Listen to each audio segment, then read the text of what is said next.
So, we don't need people.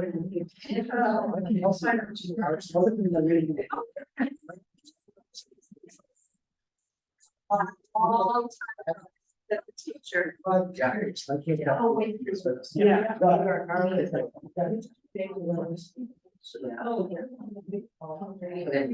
No, it's so right.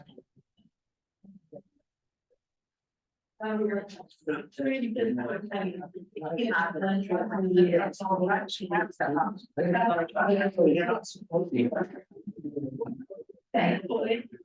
Oh.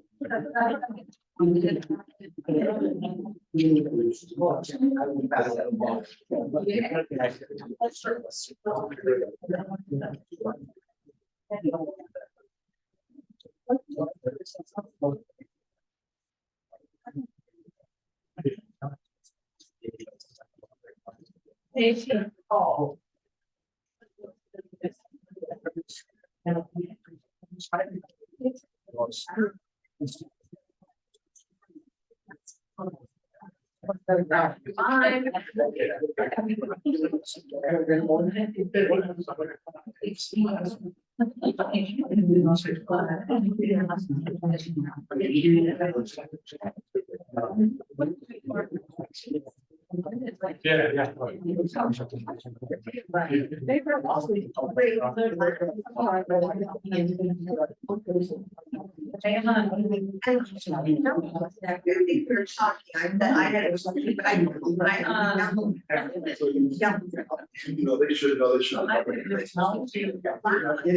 Yeah, that's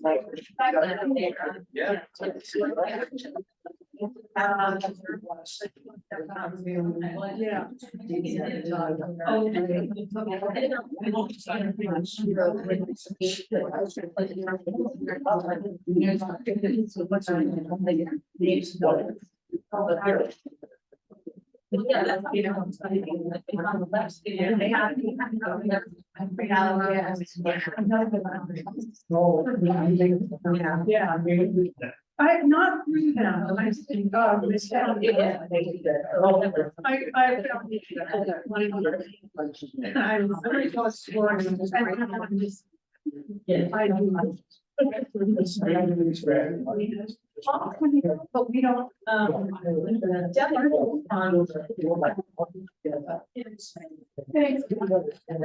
I raised that in my classroom, and it actually, that year, it's all slaughtered. And that's just no longer.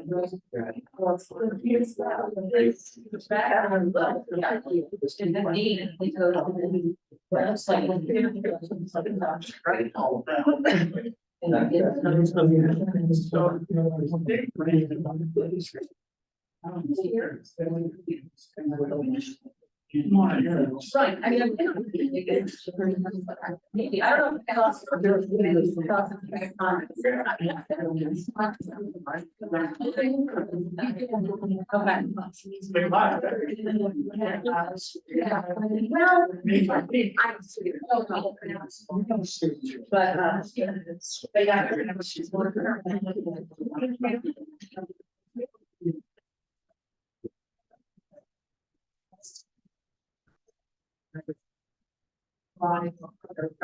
Yeah, I think a lot.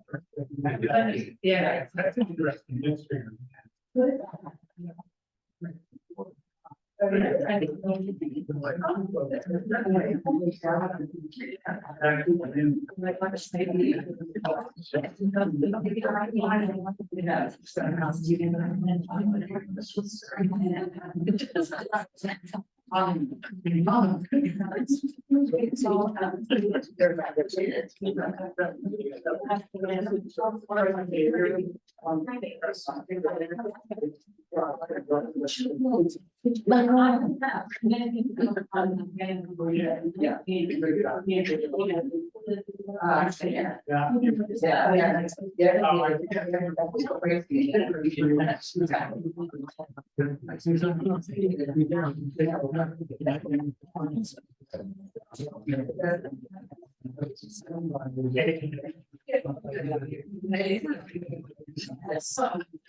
Yeah, they're not all.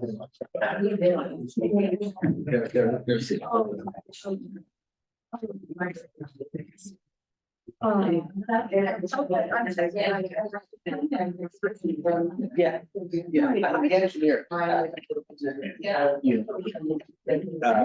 Done something. So Bruce and I have done some trauma.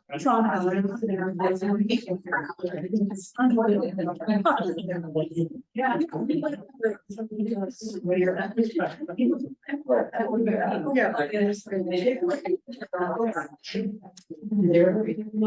You're going? Sir, you ready? No, do I have to go? I'm catching on. I'm catching on. Good evening, everyone. Thank you for coming out tonight. I am Jerry Bly. I am one of the co-process leaders of the Fairgrounds Working Group along with Steve DeAngelis. This is an exciting opportunity for us, the Fairgrounds Working Group, to present at least interim results of our work over the past year. 2021. So the agenda tonight is relatively straightforward. I will give a very brief recent history of the Fairgrounds, just to sort of provide a context for discussions tonight. Steve will talk about the efforts of the Fairgrounds Working Group, how we've operated, who we are, and how we've operated over the past year. Then members of the Fairgrounds Working Group will each present components of the proposed plan that we're presenting to you tonight. Then we'll have a time for questions and comments from all of you. And then we'll talk about next step in the process. Couple things. The meeting's recorded. We're welcome to those of you on Zoom. The meeting will be recorded through the Zoom call. So I want you to be aware of that.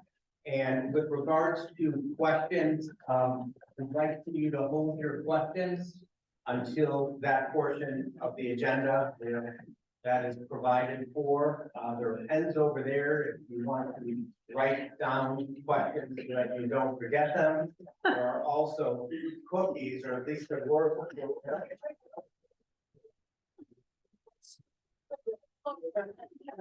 It wasn't for me, Jerry.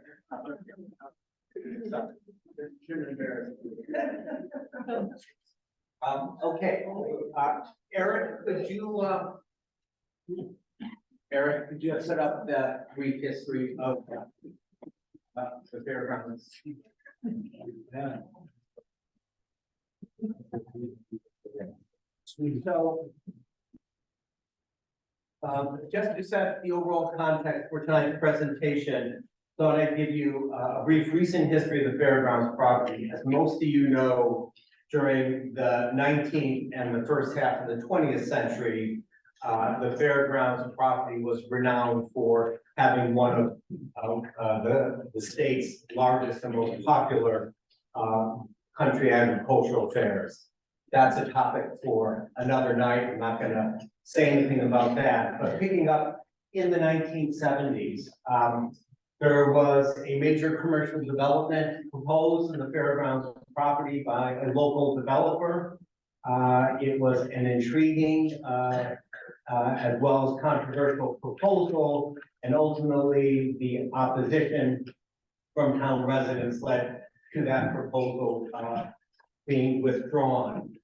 After that, that was a more limited residential development, what is now the Fairgrounds subdivision, Fairgrounds Drive there was developed, but most of the property was left idle until the early 90s, when at the behest of the town select board, the Trust for Public Land acquired the historic Fairgrounds property from that developer and gave the opportunity for the town to purchase much of the property. And at a special town meeting, residents voted overwhelmingly to acquire 36 acres of that land.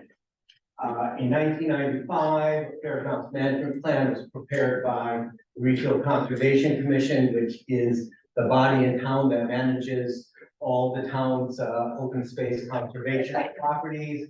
That was approved by the select board. 2005, a portion of the Fairgrounds property was transferred to Readfield Corner Cemetery to allow for expansion of that cemetery, which has occurred since that time. In 2008, the Readfield Trails Committee was formed, and they took on the task of developing a system of gravel trails in the Fairgrounds. It began then in 2008 and really continued from that point till today, creating a trail system that is quite popular with town residents. 2014, the baseball field was constructed along with an expanded parking area. 2014 as well, new trails were constructed to connect the Fairgrounds to the Veranocook property, creating larger walking and hiking and running opportunities for people. In 2018, the parking lot was expanded. 2020, the Pulling Stones exhibit and then historic interpretation signs were installed. In 2022, which is really sort of the beginning of this iteration of Fairgrounds planning, an initial softball field and basketball proposal was voted down at town meeting. That resulted in early last year of the Fairgrounds working group being established to develop a consensus-based proposal for a softball field. That has since been expanded, as you'll see tonight. There was a town meeting vote last June that voted in support of having the working group continue its efforts and to bring a proposal back to a future town meeting for consideration. So that's what brings us up here to today. I'm going to turn things over to Steve now to talk about the work of Fairgrounds working group. Hi, folks, I'm Steve Yanes. I will apologize for my rather not totally professional look. I just stepped off the school bus 15 minutes ago after driving the ski team up the race and sitting at the top of the school driveway waiting for me to bring it back when this meeting is done. So we're gonna do it.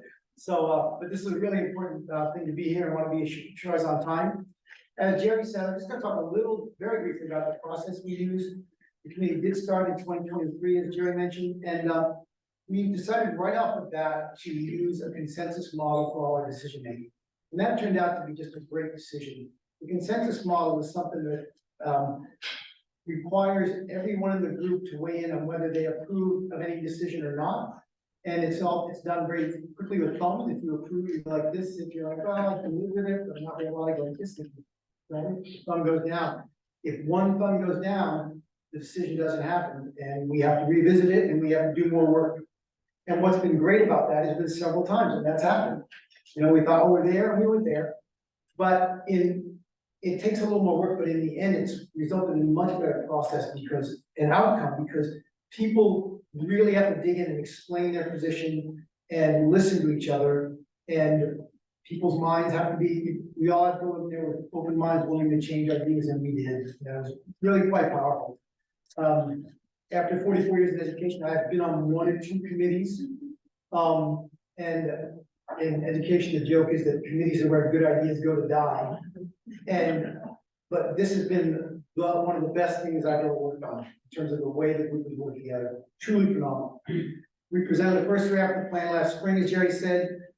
We resumed our work this fall with most of the original group, and we added 2 additional community members, Kathy Landrum and Howard Lake. And we continued. We revised the plan after listening to the feedback we got at last year's meeting, and added in a basketball court and tweaked a whole bunch of other things. You'll hear about that all tonight. And as Jerry said, each aspect is going to be presented by one of the members of the committee, which they'll introduce themselves as they come up. And again, we would like you to save your comments and questions to the end, because I think that because we're working through this thing stepwise, sometimes you might have a question early on that gets answered later on. But we want to hear it, so for sure. And so we did put some pens right there on the side table, close to the cookies, so you haven't saying to go get a pen if you need it. And there's paper over there if you need it. You also have your minutes if you want, but write things down. We definitely want to have an extensive time period at the end for questions. All right, for the people that ask and comments.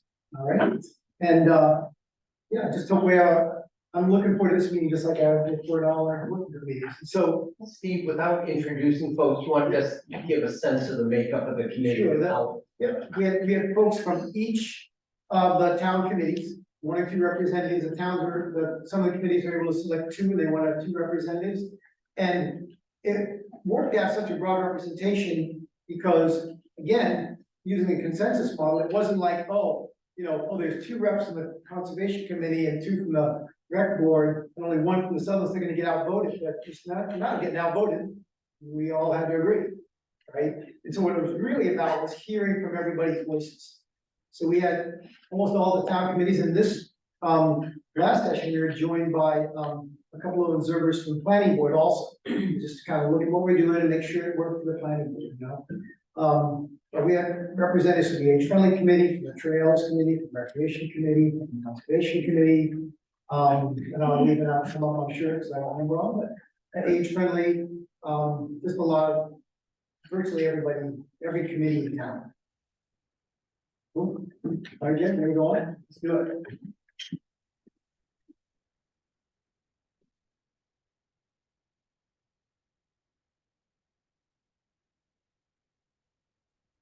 So now we'd like to present the proposed plan to you for the Fairgrounds Community Park, which is the name that the working group has settled upon. As mentioned previously, or maybe not, the Fairgrounds is about 36 acres of land. It basically breaks down into 1/3 fields, 1/3 forest, and 1/3 wetlands. This plan focuses on the field area, so about 1/3 of that area, because that's where new proposed uses have been cited. So it doesn't really deal with the rest of the Fairgrounds properties here. It's really focusing on those dozen acres, give or take, that are along the church road. And what you see from the church road, the fields back where the current ball field is. The working group utilized the consulting services of Regina Leonard, who's a really excellent landscape architect and park planner based down Brunswick Way. She is with us tonight, right there on Zoom. She will be able to answer any technical questions you might have. We're not asking her to make a presentation tonight, but she is available as a resource and also just to listen to what the residents have to say. We've also utilized the services to a lesser degree at this point, but we'll be using them more of mainland development out of Livermore Falls, their engineering services and design services. So they've been involved really for the last couple of years since project first came to light and have a good working knowledge of the area. And ultimately will be doing the detailed engineering work and design work that would be necessary to make this happen. As Steve mentioned, the presentation of the plan is going to be done by various members of the working group on areas that they have particular interest or knowledge in or got stuck with, depending. You know, that is both to represent, to share with you the different perspectives that are present on the working group and to show you the importance of bringing a consensus vision together within our efforts. So we will start that with Greg Lyman. To be followed by Hannah. Hi, I'm Greg Lineback. I'm on the recreation board. We're gonna put the plan up here. Oh, good. So a question before you guys get started, because the video can either do the plan or the meeting will run with the person speaking. So would you like to keep it on the plan the whole time? I think keep it on the plan. Okay. Yeah. Probably better, that way someone gets, we won't mention anything. So it's one of my favorite baseball players of all time once said, with regard to the ball field, it's kind of like deja vu all over again. Not much has really changed with this aspect of the plan, although if you take a look at your drawing that's in front of you or it's up on the screen, you can see that we aligned it to basically minimize the impact on the space while maximizing its utility, not only as a softball field for girls, but as a softball field for multi-age people, including us, if folks are so inclined. It's also useful for other things such as fall sports, soccer, or any other type of thing the community would like to organize in a space consisting of about 3 acres of nice, level space that could be used in multiple ways, especially when it comes to things like heritage days.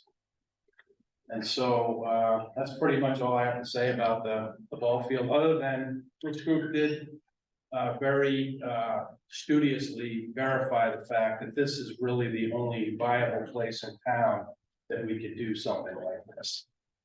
We investigated other areas such as the elementary school, we went to the school, MCS, you know, and come to find out, when you look at the involvement we had with girls alone in terms of softball, scheduling aspects of that are just not workable. So the group reached consensus on the fact that this is in fact really the only conceivable place in town we could do this. Greg, might you want to talk just about the, maybe Eric can shift to that second plan there, just the multiple uses of the common area there for different sports? Sure, you can see that there's multiple field possibilities there. You can have not only the ball fields, but also a large pitch for soccer or youth football, or several smaller ones, especially for the littles. Thanks, Greg. Yeah.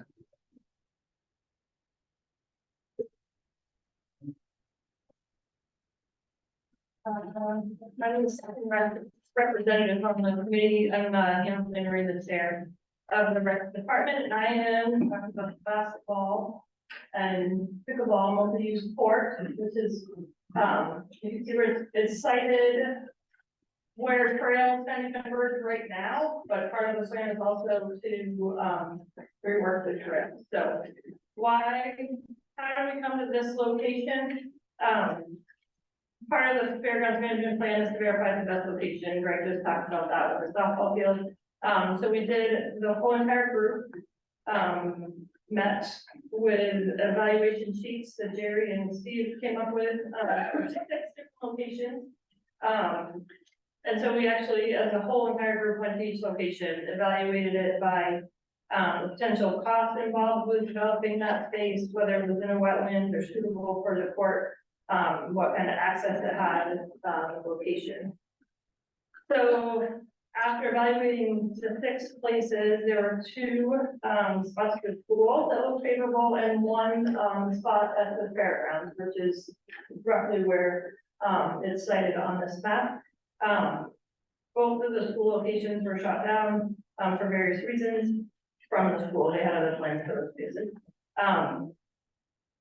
So this particular spot was selected, because it's, for one, a lot of community members at a previous meeting spoke about how if there was other activities going on, it'd be nice to have, the court visible where parents who have kids playing the game, but also have other kids who might want to play on the court, could keep an eye and not have that court way out by the parking lot, or on the roadside, where it was previously. It's out of the wetland in this particular spot on, high ground. Also, the orientation, is far enough away from the, property line of the cemetery, which is on the other side of it, but not, close.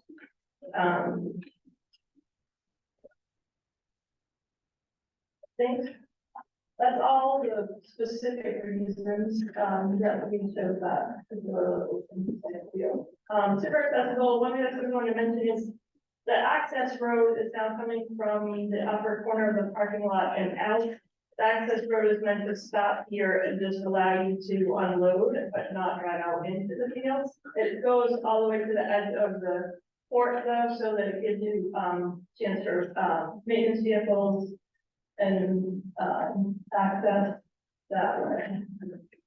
There would be a fence around the court. I did want to mention that. Let's just say not facing all the neighborhoods.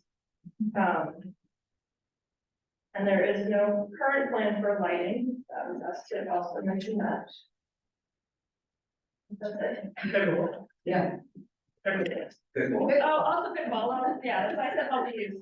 So, yes, it would also be for pickleball. That's what this view of the basketball court shows. And in doing, pickleball, in building the court itself, you would line it for basketball, and then also the pickleball would be a different color, and work into, so the lines for that would be on the court with the show. So that would be easily used, multi-use for that. Great. Yeah. Followed by Andy.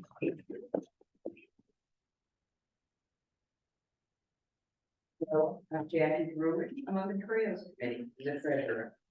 And the changes, I'm gonna talk about the changes to the trails that will be made, if this goes through. There will be some new ADA compliant trails located near the parking lot.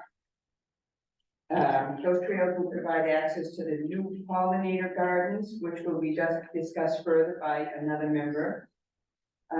There will be 3 ways to access the new trails from the new parking lot, and 2 of those trails will be right next to the handicap parking locations in the parking lot. The main trailhead will be located at the northeast corner or the back left corner for us who don't know. At that location, the trail will be widened to allow for service, maintenance, and emergency vehicles, and for access to the ball fields and the trail network. The trail will also be widened near the trail's entrance to the cemetery to allow for maintenance and emergency vehicles. And the trail will be rerouted a small amount to make room for the basketball court or pickleball court. There'll be no reduction in the number of trails at the fairgrounds, and all expenses related to changes to the fairgrounds trails will be incorporated into the total cost of the fairground renovations. Great.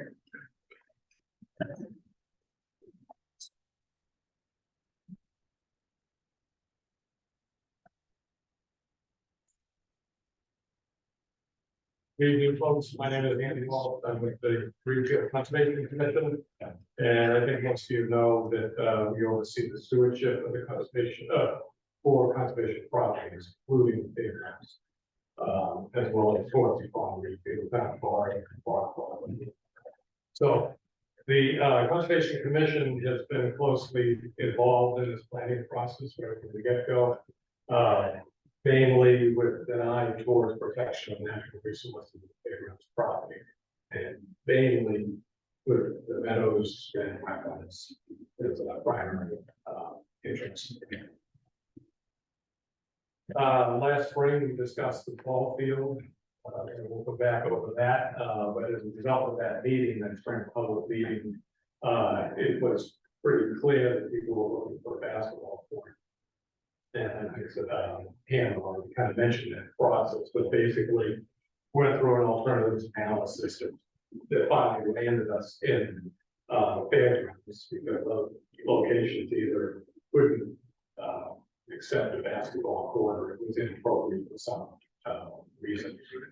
So once, we had identified Fairgrounds place, we went through again another, kind of assessment of alternative sites, within the property. And, again, it's consensus driven and through the main, exercise that we ended up, we can see it there. So, the commission, basically happy with the process, it was fine. And it was quite honestly not a top, choice, we would have preferred, at the beginning to see it. Someplace other than Fairgrounds, but, this is where it ended, and so we're good with that. So based on this process, involving a number of stakeholders and representatives, everybody basically had to give out a little something to get, maybe something in favor. So what were the trade-offs? The conservation, basically we lost the meadow habitat, which we view as valuable for pollinators and wildlife. We manage the meadow habitat for that purpose. So that was a concern. However, I also we lost the habitat, but what we gained through this was basically capitalizing on what remaining habitat was or is and building a pollinator garden, which will help showcase native plants, which support our native wildlife, mainly bees and butterflies, notably the monarch butterfly, and also a pollinator trail, which will we hope to include educational and interpretive material for people to learn about native plants, the native insects and the like. And so that will be, you can see the meadows down on the west and south sides of the property there. The pollinator garden will be kind of somewhere tucked in south of the parking lot. And there'll be a loop trail, pollinator trail. We'll have some signage and that sort of thing identifying the plantings that we hope to put in. And I should mention that this will require volunteer effort and public participation. Somebody's going to do it. And so we're hoping to round up people that have, some gardening expertise. I do not, but that would certainly be beneficial and make this thing happen. And of course, it will need to be maintained to some degree. Some of it's done. So that's what the commission feels like we gained, and we're happy with that. We're happy with the entire plan. I think it was carefully considered, all those things, and I think it will be a great asset for the town. That was it. Thank you.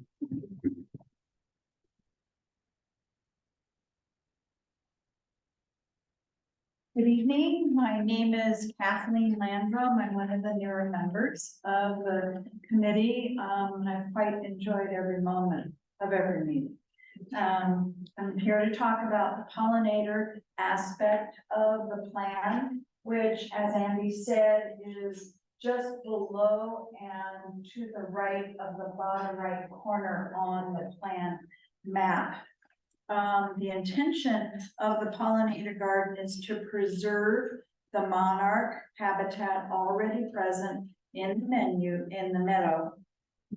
Our plan includes deer and tick resistant, low maintenance, continuous blooms throughout the pollinator foraging season, which is really important to keep the pollinators in the area and keep them from going to other gardens.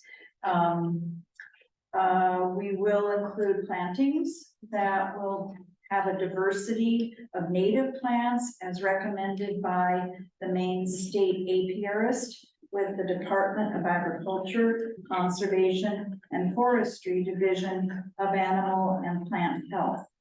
There will also be additional pollinator plantings throughout the park, also to be maintained hopefully by volunteers. I'm part of the Kennebec Valley Garden Club and Master Gardener Volunteer Group of Maine, and I believe there's opportunity for people to get their required hours right here in this park.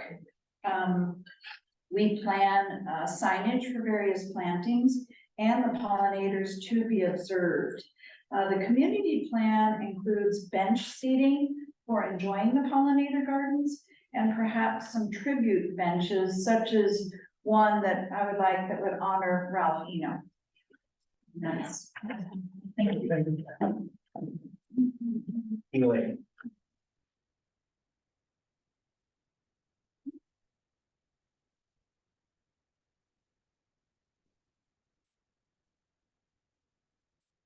So my name is Elaine Katz, and I, along with Ben Carey, have been part of the working group to kind of impart some of the accessibility points. And I'm really pleased to talk about some of the accessibility improvements that have been built into this plan. We are both members of the Readfield Age Friendly Committee, and although that was kind of our original import into this working group, people should realize that mobility issues pop up at all ages and for a variety of different reasons. Kids break their legs, grown-ups have surgeries that they are recuperating from, moms have baby carriages. So accessibility, I think, is a very, very important component that will enhance the enjoyment of this community park. So there are basically 3 improvements. Our goal is ultimately that the parking area will be paved. However, that may be a work in progress down the road. So at a minimum, there will be designated ADA parking areas and they will be paved. So there will be 2 ADA parking areas right up there, which is pretty much at the trailhead. And then there will be another one that will be at the trailhead for the lovely pollinator garden. Right? So that in and of itself is a very, very important improvement. Next, I get to talk about the porta potties. So, of course, right now, what you basically see are the concrete pads, but ultimately there will be 2. So one will be regular size and the other one will be larger. It will be an ADA accessible porta potty. All right, and as you can see, not very far from where the parking area, from where the ADA parking spots would be. And then, of course, the third piece that people have already alluded to are the ADA trails. And in particular, we're talking about trails that will make a loop around the pollinator garden. And there will be benches. Okay, so we're talking about in this quarter here. And then the rest of the trails, and of course, that access road also may be used to at least drop somebody off if they can't make it all the way down there. It is not part of the parking area, and that will be strictly enforced, but cars or vehicles will be able to turn around and park in the parking lot. So I think we have made really wonderful improvements. Hey, thank you. Rob.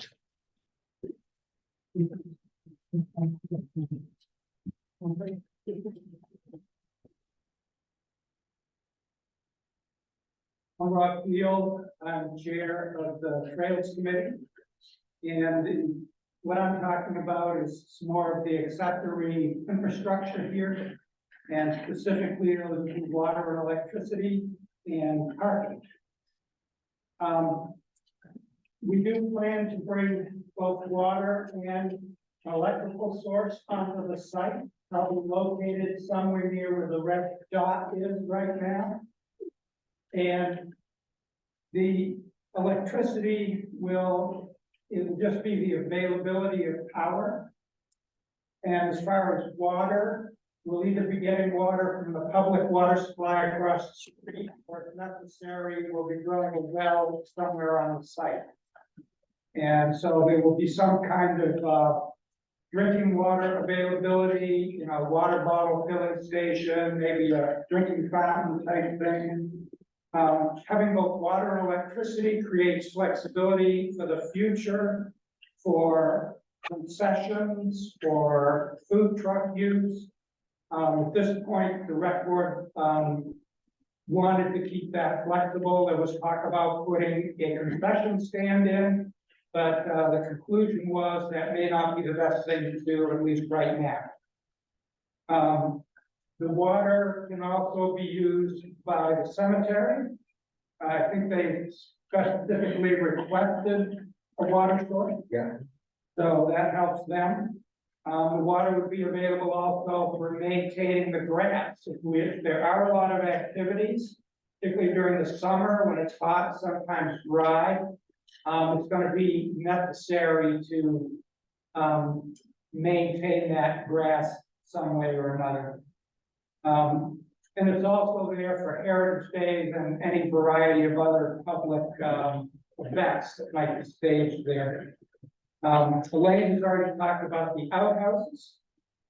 My other thing is the parking, and there's some changes to the existing parking. One is there'll be a slight expansion to the south, which will add another probably 10 or so parking spaces.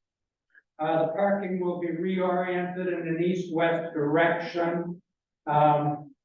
These designs make parking more efficient and should allow for more vehicles to park in the lot. There'll be trail entrances to the northeast and southwest of the parking lot with signage at each trail entrance. We believe that there should be a paved and lined parking lot, because with the dirt parking lot, it's very hard to get people to park efficiently. So lining it will make it much better for when there's big events, be able to maximize the number of people that can park there. Ultimately, as part of this process, there will be some kind of gate or opportunity for chain across the entrance to control access if that's necessary. One of the complaints we heard during our discussions was that kids or adults get in there at night, make noise, leave litter. So control of parking is an issue that we needed to consider. Also, it hasn't been mentioned, there are going to be some bike racks here. I think the plan shows bike racks at least up by the basketball court. So that pretty much takes care of my issue.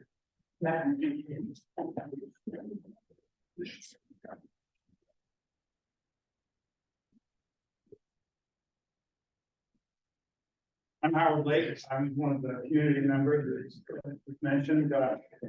So only been involved a few months in the project, but I really appreciate all the heavy lifting that's gone on before Kathy and I involved. So I drew the short straw and get to talk about cost.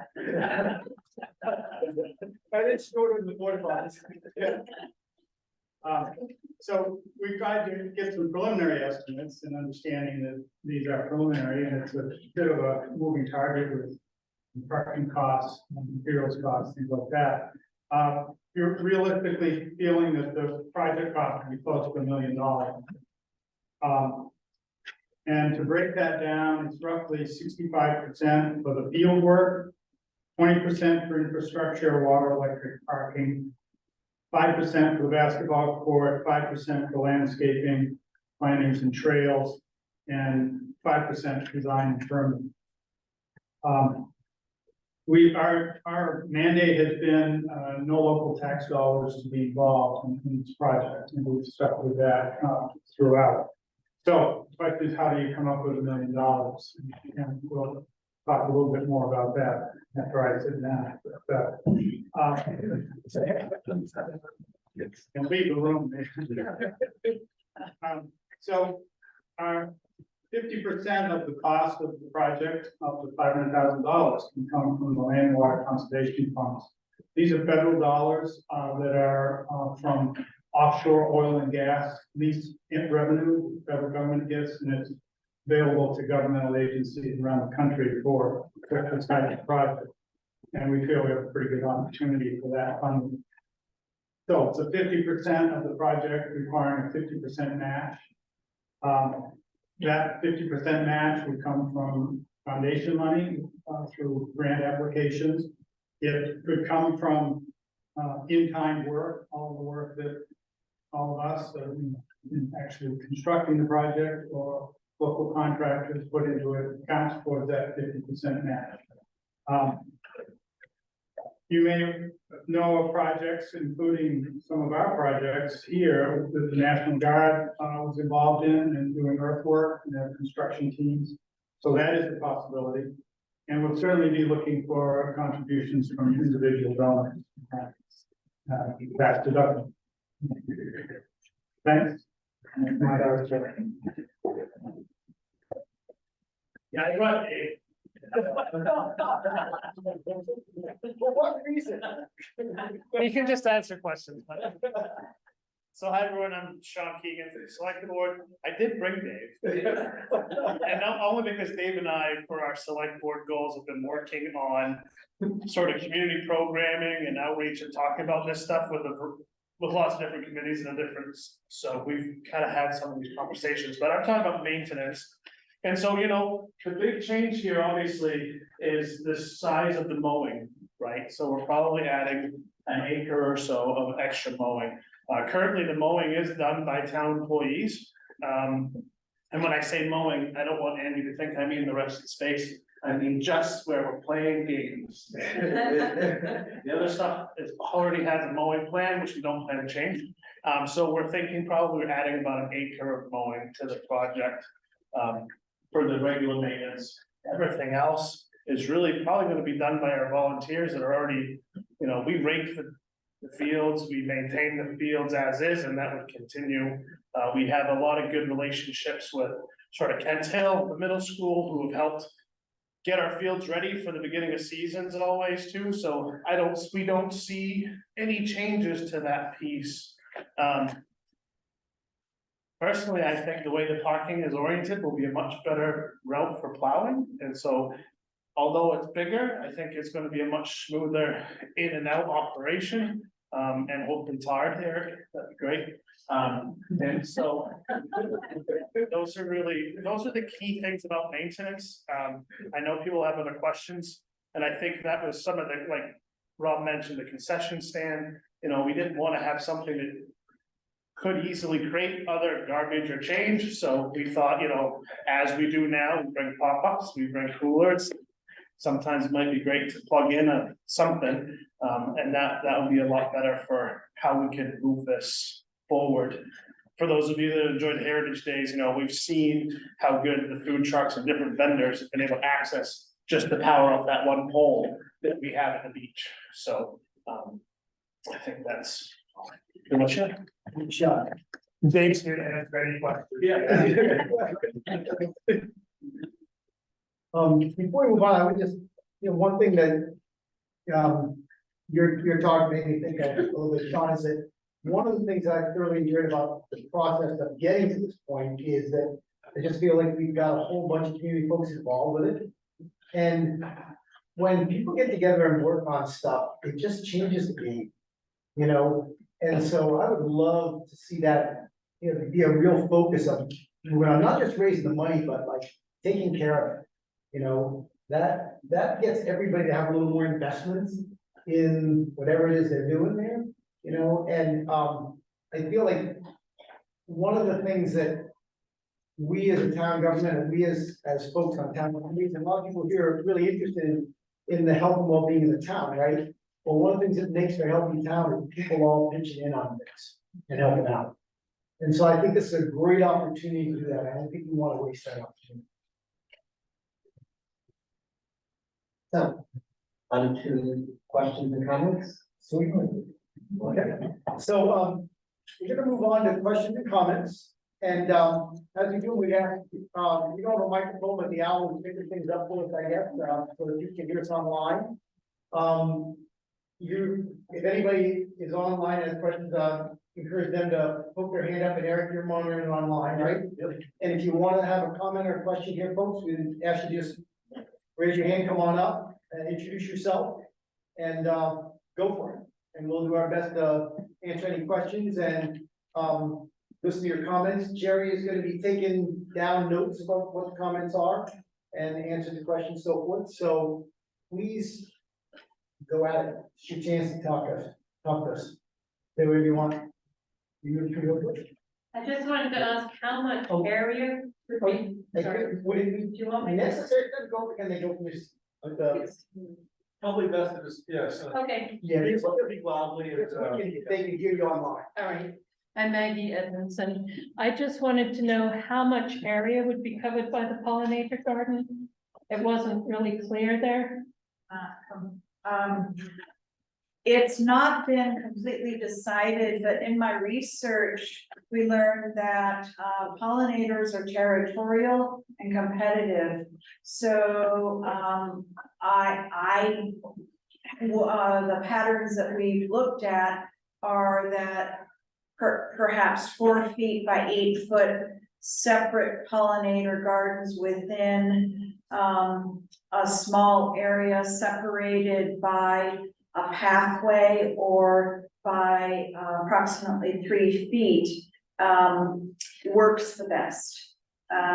We will also be, of course, adding some other pollinator areas throughout the park and encouraging with additional seeds of native milkweed in the meadow areas that we will not be mowing all the time. So it will be large enough, but not so large it can't be maintained by volunteers.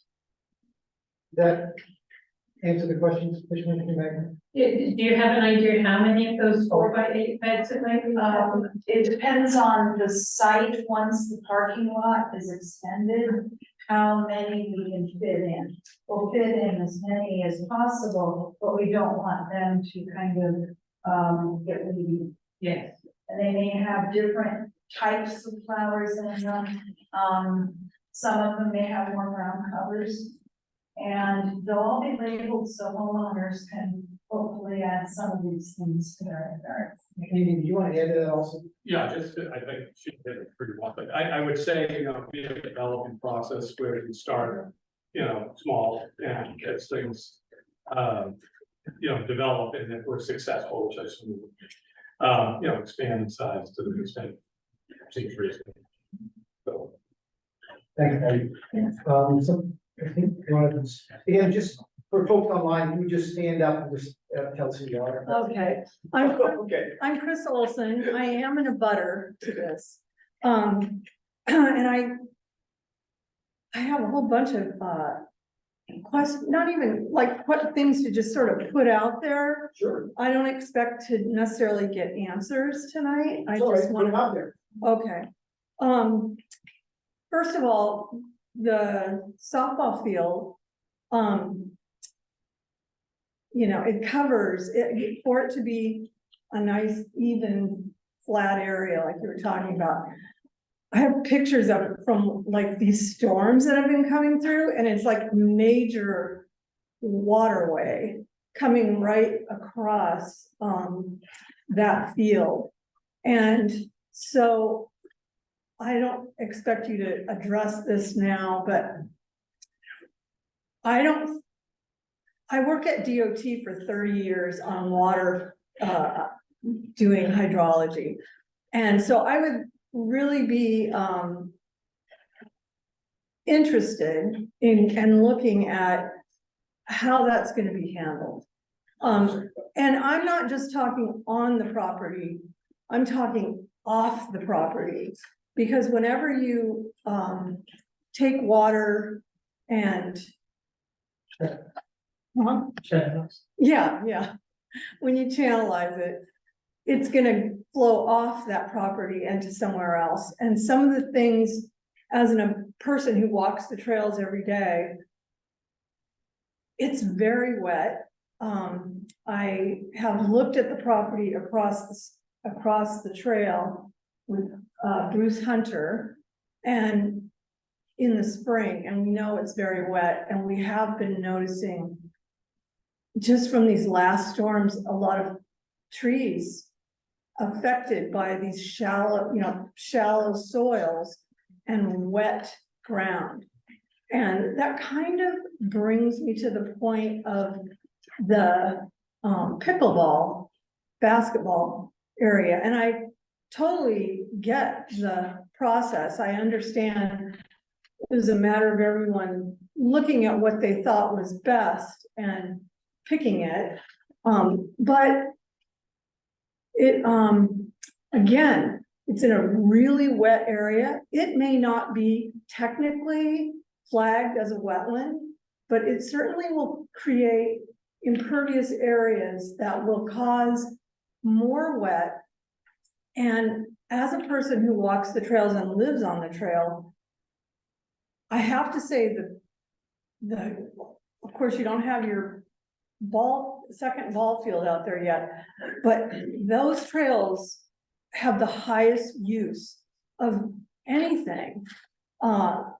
In terms of the ones around the field areas. Yeah, I mean, yes, the trails, because people park there. There's a great loop. There's actually 2 great loops, even more. And I see people every day at all hours loving those trails. So I just feel that we're a rural community. People value the woods. And I'm sad to see that, we're gonna be walking. Right now, there's a buffer area of trees between the trail and the baseball fields. So it kind of is nice, you get a little bit of both. But I'm concerned about the trail. I'm concerned about the fact the trails are already flooding in spring and in winter. I just think the trails are important, and that a lot of people, I used to be a softball player for 100 years. I played softball, but 100 years. Very well deserved. Thank you. But now I walk trails. It's just the fact of life. So there are a lot of people that really value those trails and the aesthetic value of those trails. And to sum it up, I'm really concerned about water, not just because of the wetlands, but because of the effect of the wetlands on the trees and how that whole forest area is going to be evolving in the future if the trees can't stand up. And on a just quick last note, we actually several years ago were burglarized. And we abut the fairground. So it's always been a concern to us about how, and we did talk about this originally, and we were really pleased to see those big stones that prevent anyone that's not official from getting in there. And so we'd really want to be assured as abutters that people can't drive in there too far. Yeah. And then one last little thing, last time when we, in this process, and I'm assuming that this process is evolving, as neighbors, on the old Fairgrounds Road, and it's not just me in this respect, but all of us are concerned about loudspeakers and trash. And, so when you're talking about electricity, I would hope that we would get a say at some point. Like, let us know before you put in a concession stand, you know, like, if that's part of the process, because we're very interested in those things that. Thank you. Thank you. Appreciate it. I'm Bruce Hunter. I'd like to speak to Chris's first question about the water going across the field. Can we get that slide up to the conceptual diagram of the field? Yeah.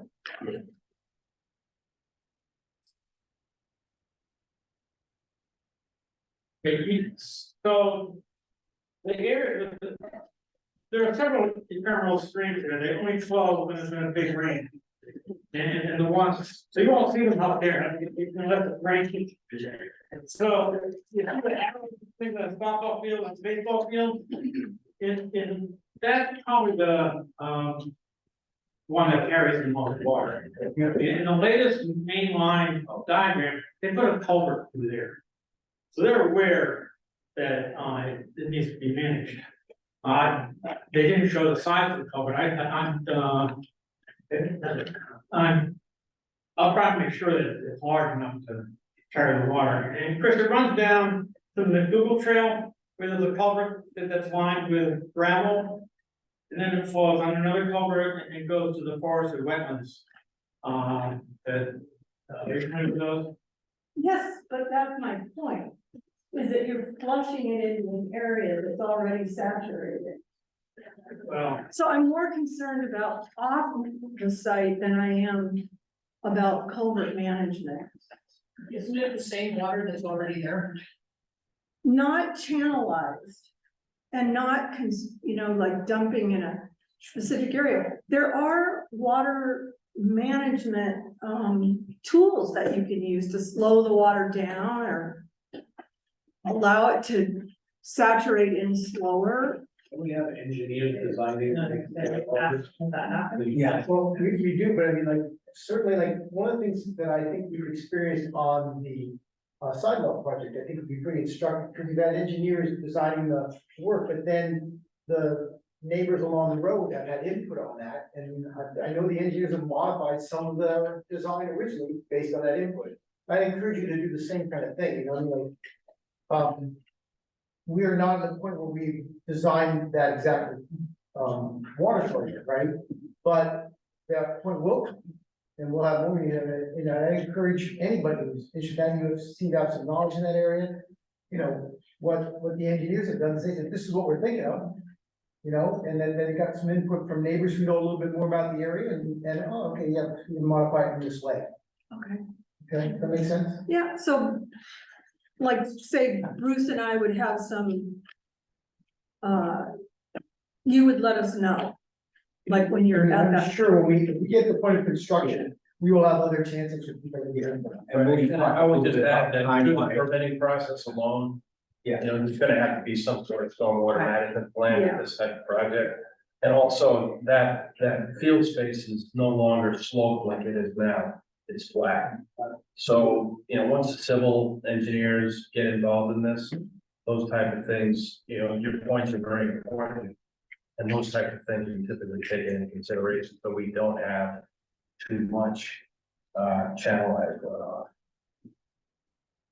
Yeah, Additionally, the mitigation of the water can be affected hugely by new plantings that we put in. So any of us, and so many of us who have lost evergreen trees through these storms, see that there's one taproot and they aren't water drinkers. So the design of adding water, hefty water drinkers in that southern part, I think is going to help drink up some of that water, plus the additional grass that will be growing, the pollinator garden, that sort of thing.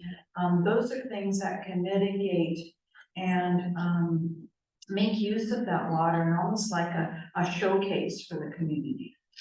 But that brings me to the point that it will look off-site, it will be different than what it is now, because it's not sustainable with the woods. the When way you say they are. offsite, you're saying Where the water from ends the up. field is Gonna change. Yeah, because even though the water, it might be flat, the water the water is still gonna be flowing. Whether it percolates down and flows laterally or starts eroding those slopes. I think, it's gonna be hard for us to answer that question. Yeah, exactly, as of you said course. tonight, I'm just but really it's important- interested. It's important you raised it, and, I think that it'll be important for everybody to stay involved as we move along, right? Yeah, So that you can see how the engineers say this is the way that they can manage it. okay, Right? yeah, And that's how you get your input. okay, thank you. Thanks, Chris. Comments? Bruce, right? It's a big time to point this out, as Kathy was pointing out, the pollinator gardens are gonna be small. There's, the pollinators that are there are large areas of goldenrod that the bees love. And there are little groves or areas where there's, milkweed. So that's already there. And I think the important thing when they develop this is they retain as much of the meadowlands as possible. Try not to disrupt the areas that are outside their construction so that it still holds together and will handle the water without erosion. That's all I want to say. That's what's on the mind of people. And that's a building. Definitely in the plan. And I gotta say that one of the things I've experienced is, I still think this process is like, the input of the Conservation Commission and folks that have been really profound. I mean, I think that everybody involved has listened to each other, and we've learned a lot about that kind of issue. Can't say, oh, this is perfect, but we certainly, it's not like we're not considering those things, that's for sure. The Conservation Commission folks have made sure that happened. Somebody back here, I saw a hand pop up, but that was me.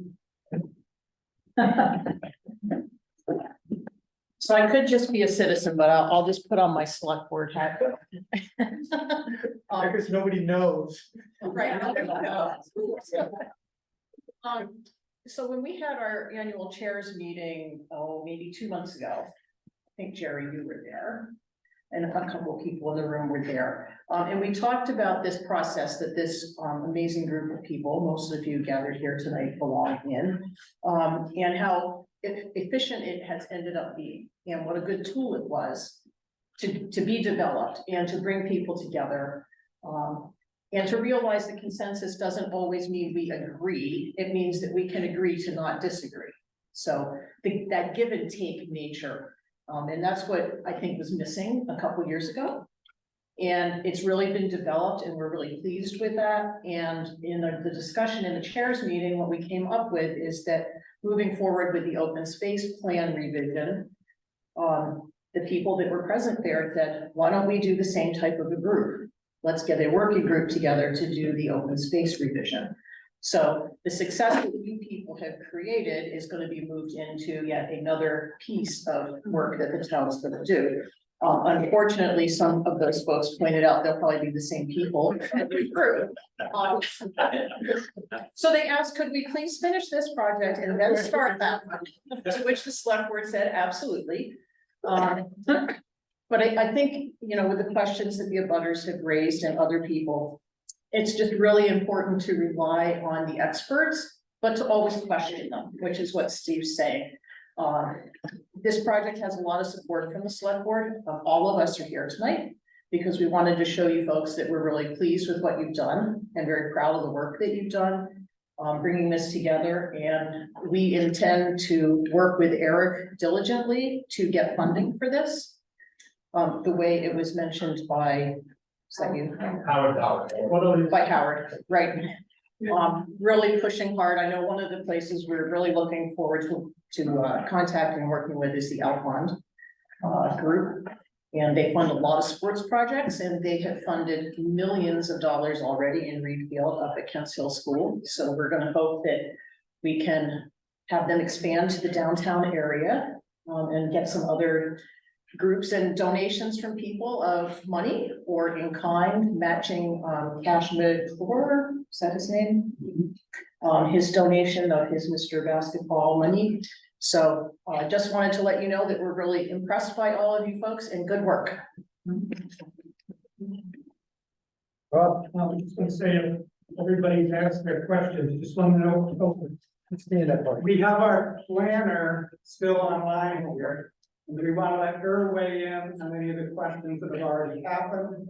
Or if anybody else has any planning related questions? Carol, do you have another thing to add? I have several questions and one of them is to Virginia. Go for it. Okay. So I'm Carol Jorgenbos, one of the select board people. I love this. This is the most comprehensive presentation of it I've seen. And thank you for listening to people and incorporating wishes and a lot of input from all over. It's exciting, very exciting. First of all, Is this specific for Regina now? I'll get there. Okay. You want me to go No, there it doesn't first? matter. I can go there You first. can go there last if you want. Okay. Hang on, Virginia, a second. Well, I can ask that first, but I wanna, it kind of involves the basketball court and the surrounding area of the basketball court. So Jerry, on the plan, right in front, if you wanna look at her plan, right in front of the basketball court is a row of trees, I think is proposed, which the whole idea of the basketball court and having it near the ball fields is visibility when kids are in play doing multiple You're talking things. about right there. I am. Okay. So that, if we're spending money putting in trees to shade or whatever, the basketball court, I think that takes away from the nature of having it visible to people across from the field. So if that can maybe be rethought, thank you for including the bike racks. That's huge, because I think we don't want bikes all over the place. We don't want them up in parking areas, and then they can secure them. That's fabulous. Are they? Yeah, I just, Where are they now? there's bike racks down, well, it's hard to put up. By the ball fields? Yeah, by the sign, and then off the back of the park. Thank you. Okay, I did not know that. The one challenge I have is the road. You want to have, Regina may have a comment on the road tree. That was not something the group discussed, so I That'd be don't great. think. And Regina, did you hear the comment? I heard the comment about the trees, was that the question? Road tree between the edge of the basketball court and the fields. You showed a few trees there.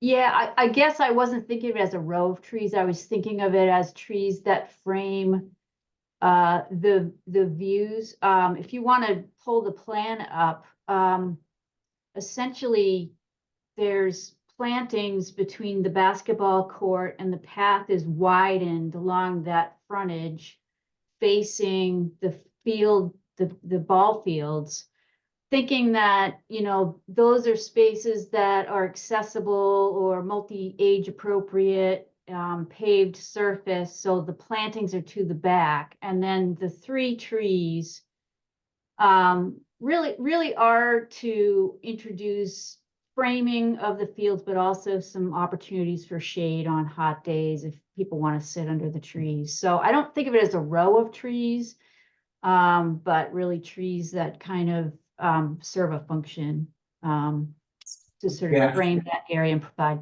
just a little bit of shade. Carol, were you more referring to that right there? Exactly.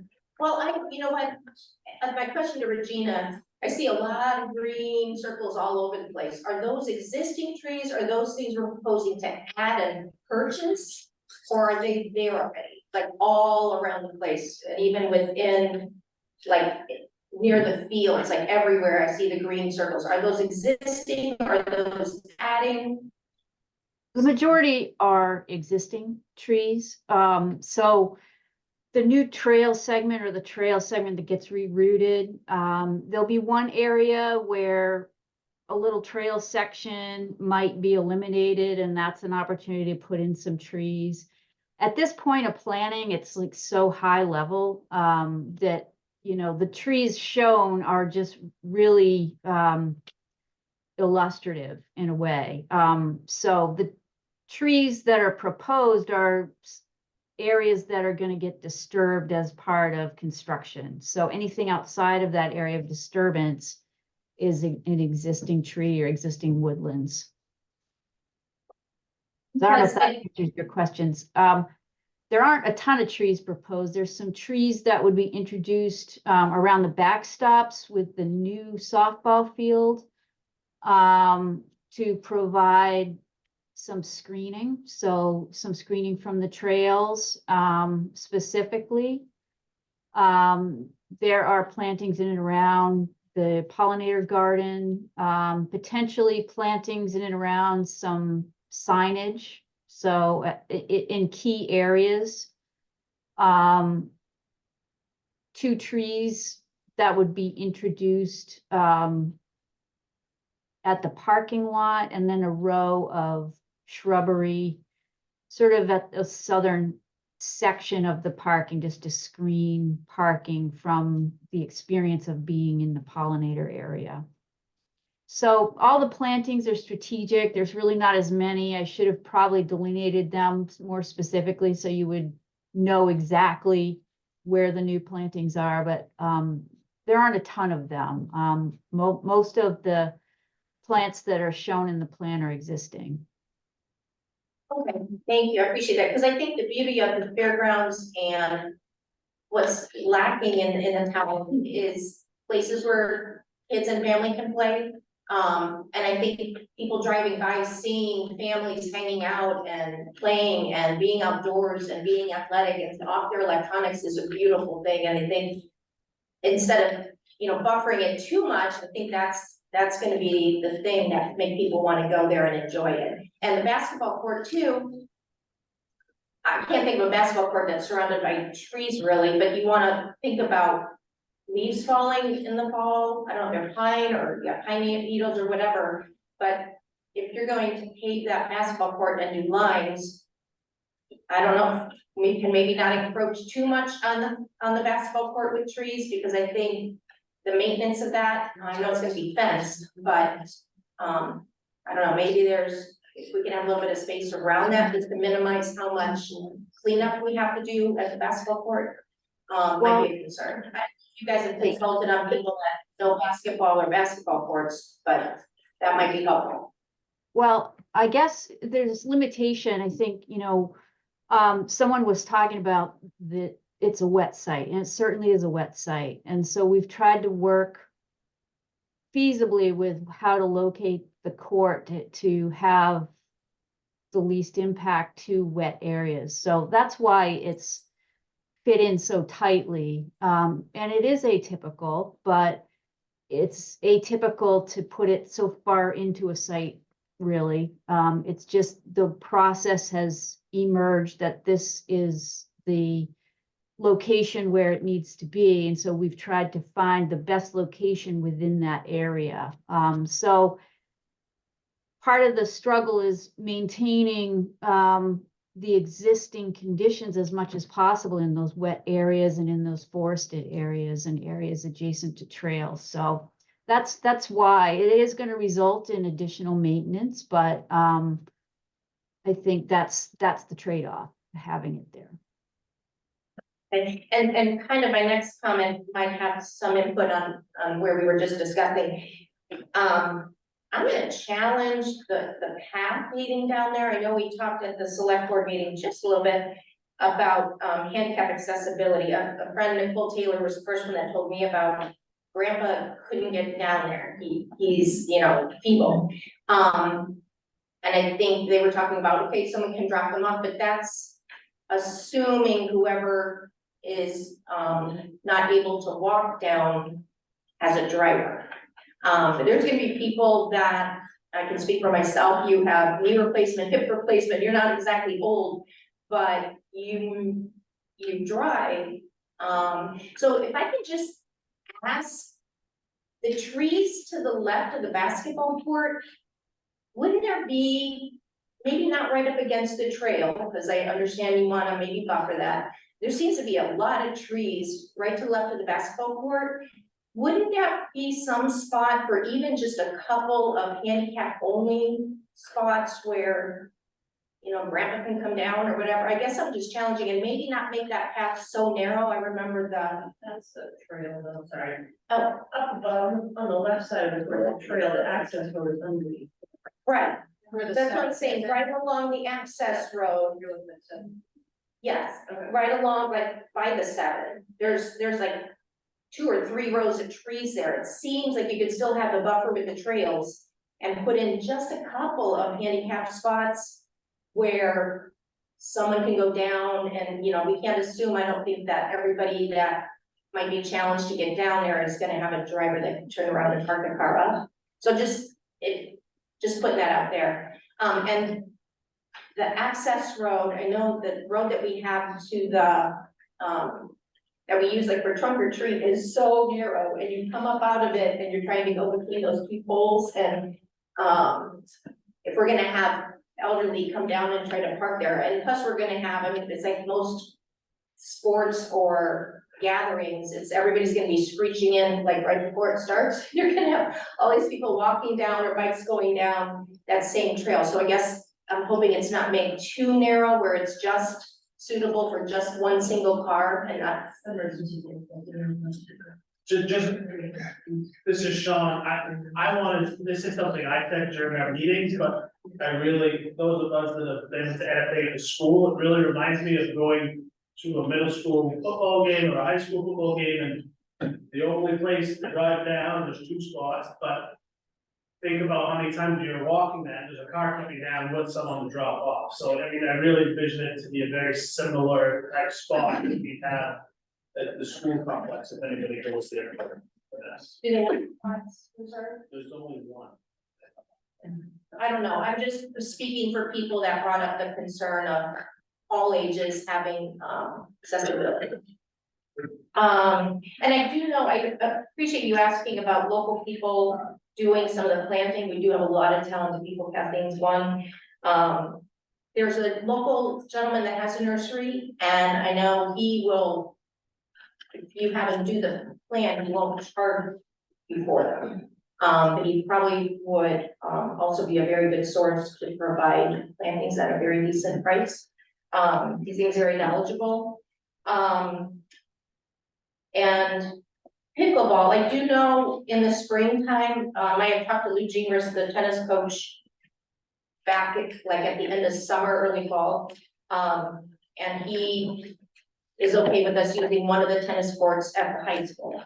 And Grant Remington is excited about it. And you can set up pickleball, you can set up 2 courts on one tennis court, and then still have 2 tennis courts there for people to use. So you're not like, you still can do the original sport, you can still play tennis, but you can do one tennis court just in the summer months, because the tennis team, that's when, you know, in the springtime, that's when their season is. But we can get pickleball started there in the spring, and if it really takes off, which pickleball is so popular everywhere, you could fit 6 pickleball courts on a basketball court, or 3, excuse me, 3. So I'm glad you're looking at all kinds of multiple uses. I think that's it. And then just to reinforce, we're not eliminating any trails, right? We're rerouting one trail. Okay, thank you. I think that is important to stress. Around the basketball court. Yeah, thank you. Good job, guys. Anybody else wanna add to the comments or questions? I am Gordon. I just would like to say that I'm very pleased that the court has moved up. Instead of having like an 8-foot vertical wall in the previous plan, still, it will be interesting to know what the slope is on the 20. And then my other thought is number 13. I walked there yesterday and I saw all these pink flags. For me, it looks like 13 is on the other side of the flags, on the wet side. Am I wrong? Like there are flags on both sides of the trail. Right. And the trail today goes right here, I think. The trail to the cemetery? No, no, this is the cemetery. Yeah. But the perpendicular trail goes. Oh, yeah, yeah, so Well, the and trail this is- goes through, So this is wetland, right here.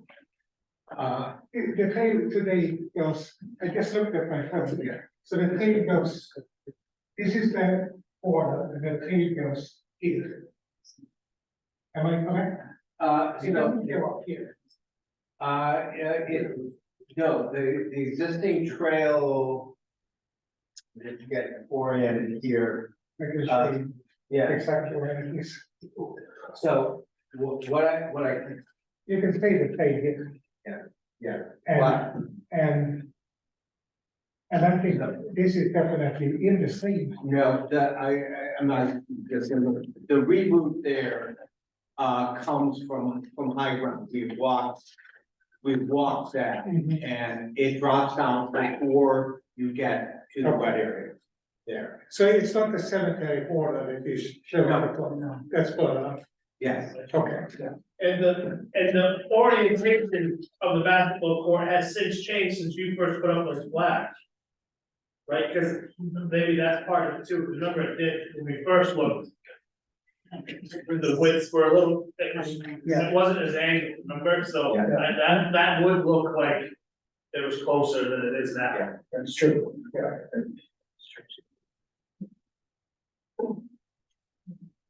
Well, if folks have no more questions, I want to A, thank you for coming. And B, thank you for your questions and comments, and C, encourage you to stay involved, not just in the planning and the building of this thing, but, you know, find people you know with lots of money, you want to make donations, making donations yourself, but especially being involved in the work that comes after this is built. You know, if it's not done, we're not done when it's built, right? There's a lot to do before it's built, but we're not done after it's built. And I think that that's the biggest piece, just staying involved and really working to like make sure that we as the people of the town are the ones who are doing the maintenance and doing the thinking about how things are taken care of and making any changes we need to make, you know? So, Carol? I'm sorry, one more, just asking about donations, so if someone wants to donate anything, can they earmark it, say, I want this to go to pollinators, or I want this to go to basketball, or I want this to go to softball, just so people know where their donation, you know, what part of it is. We haven't gotten that far yet, that's a good point, yeah.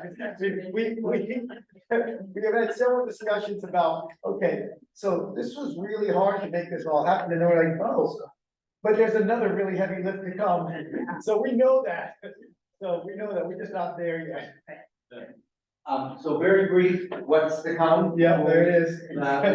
So, Good segue. this winter we'll, finalize this plan, take some of your comments into work. Some of the engineering work, will be advanced, but again, until the town approves all this, we don't want to do the heavy duty engineering design. But we'll enough more to, one, give us cost estimates, and two, to answer the key questions like water runoff and things like that.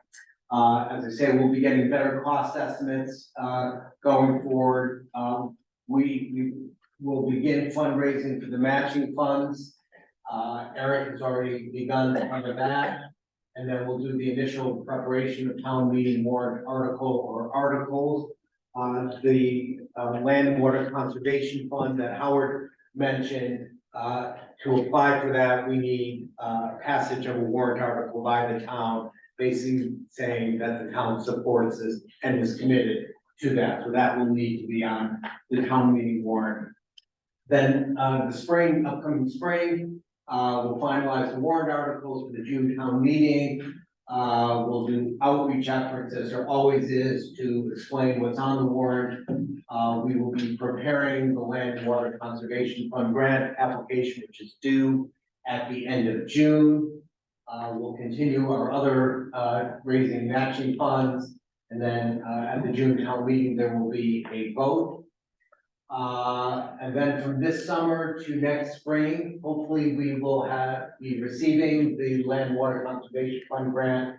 We'll be completing the fundraising for matching funds, and that might just not be fundraising, maybe, trying to work with the National Guard or various other things as well. The detailed engineering drawings and specs will be done as well as the permitting, so that we can hopefully begin construction in summer of 2025 and should be completed by the fall. So, two more things before we go. One is I want to thank all the folks on the working committee. You guys have been truly great to work with and have done a lot of work. We've met maybe 100 times, a lot, and you guys have been great about that. But I also, every time I get done talking to Jerry on the phone or leave a meeting with Jerry or whatever, I think to myself, we're so lucky to have him living in town. He knows so much about this process and where to get the money and how the rules work. I mean, we are very lucky to have Jerry in town. I will just say that.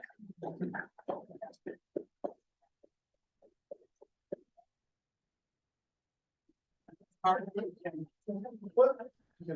I thought that $10 was put under my phone. Thank you again all for coming out tonight. I know you have a lot of demands in your time, and we really appreciate you being here. So, and those of you on Zoom.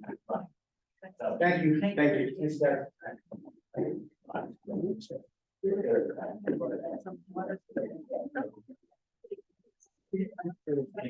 So